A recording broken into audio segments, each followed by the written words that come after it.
Okay, welcome to the Test Yourself part of learning module number 8. As always, once you get past this slide, you'll need to advance the slides on your own. Question 1 is focusing on UBIT. So take a look at the three instances there and determine whether or not the funds raised from those activities would be subject to tax.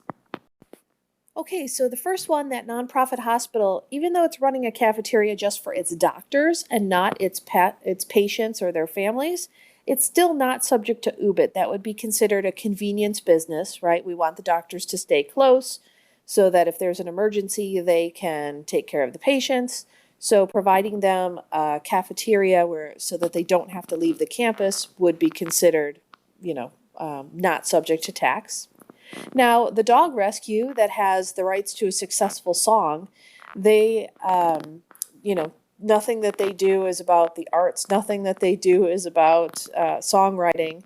And so the fact that they sell it basically so that other people can use it would leave that the proceeds of the licensing fees would be subject to tax. So they would have to file a 990T if it was over $1,000 that they made every year.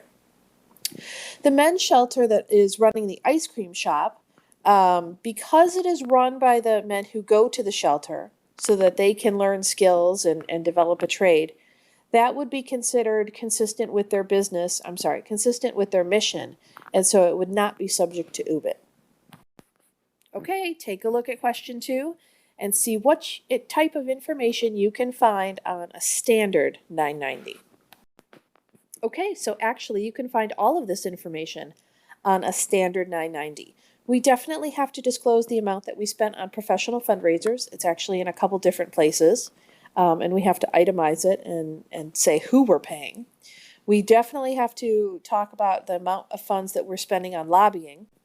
And then from an UBIT perspective, yes, that's something that's actually called out on the first page of the standard 990, and it tells you basically whether or not this organization also has to file a 990T.